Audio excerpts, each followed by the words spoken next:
Hello guys, welcome back to my YouTube video. I am Khushi Gupta and in this video I am going to tell you about how to use scanners in most effective and efficient manner to ace in CS exams. तो mostly students ये common mistake करते हैं कि वो सोचते हैं पहले हम सिलेबस कंप्लीट कर लेते हैं और फिर हम स्कैनर्स को सबसे लास्ट में क्वेश्चन प्रैक्टिस के लिए उठाएंगे. But trust me guys, this is not the right approach to use scanners. आपको स्कैनर्स अपनी सिलेबस कंप्लीशन जर्नी में ही यूज करने चाहिए, तभी वो आपकी प्रिपरेशन में एक वैल्यू ऐड करते हैं. तो सबसे पहले तो हम ये जानते हैं स्कैनर्स यूज क्यों करने चाहिए. स्कैनर्स हमको यूज इसलिए करने चाहिए क्योंकि हमको जो भी पास्ट इंपॉर्टेंट रिपीटेड क्वेश्चन हैं, हमारे चैप्टर वाइज वेटेज है, उनका एक आइडिया प्रोवाइड करते हैं. हमको पता चलता है कौन सा टॉपिक पे ज़्यादा ध्यान देना है, कौन सा टॉपिक पे कम ध्यान देना है. ध्यान सारे टॉपिक पर देना, छोड़कर कुछ नहीं जाना, बट हमारी प्रायोरिटी सेट हो जाती है किस पर हमको ज़्यादा ध्यान देना है, किस पर कम ध्यान देना है. ठीक है, तो हमारी जो भी प्रिपरेशन होती है उसको एक राइट डायरेक्शन प्रोवाइड होता है. तो आप जानते हैं कि स्कैनर्स यूज़ कैसे करने चाहिए. तो फर्स्ट स्टेप है यूज़ टॉपिक वाइज स्ट्रेटजी.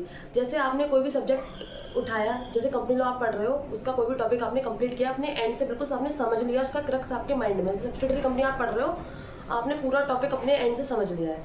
तो एक बार ये स्टेप हो जाए, उसके बाद आपको क्या करना है, स्कैनर्स उठाने हैं, उसके जो भी पास्ट ईयर क्वेश्चन है उस टॉपिक से रिलेटेड उनको देखना है, एनालिसिस करने हैं कि भाई इस टॉपिक से कैसे क्वेश्चन आ रहे हैं, क्वेश्चन हमसे क्या पूछना चाह रहे हैं, और उन क्वेश्चन का जो भी कंक्लूडेड आंसर है, जो भी जजमेंट है, जो भी कंक्लूजन है, वो आप अपने माइंड में ड्रॉ करो कि आप उसकी एग्जैक्ट जजमेंट क्रिएट कर पा रहे हो अपने माइंड में या नहीं.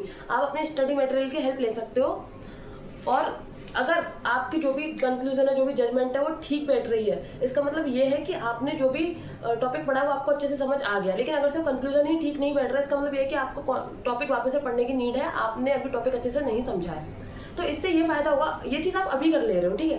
लेकिन अगर पेपर से 2 महीने पहले आपने स्कैनर्स उठाए, आपने क्वेश्चन देखे, आपने कंक्लूजन ड्रॉ किया, बट आपका कंक्लूजन ठीक ही नहीं बैठा, तो आप कितने पैनिक कर जाओगे कि यार हमने इतने टाइम से इतना सब कुछ पढ़ा है, 4-5 महीने लगाकर, और हमको तो टॉपिक ही समझ में नहीं आया, हम तो कंक्लूजन ही ड्रॉ नहीं कर पा रहे.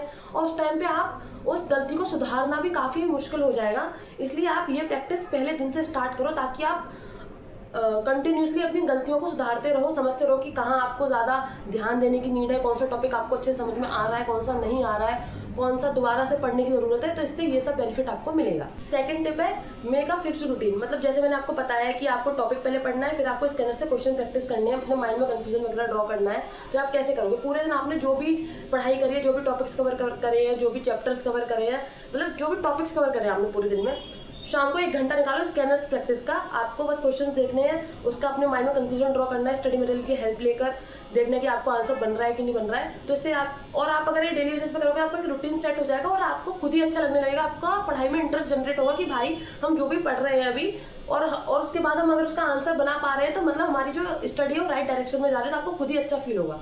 तो प्लीज़ इसको एक हैबिट बनाना डेली बेसिस पे कि स्कैनर से प्रीवियस ईयर क्वेश्चंस प्रैक्टिस करने की. थर्ड टिप है वीकली राइटिंग प्रैक्टिस. हमने सब कुछ कर लिया, स्कैनर से हमने क्वेश्चंस भी देख लिए, टॉपिक भी समझ लिया. अब मेन बात आती है राइटिंग की, क्योंकि राइटिंग बहुत बड़ा रोल प्ले करती है हमारे एग्जाम्स में.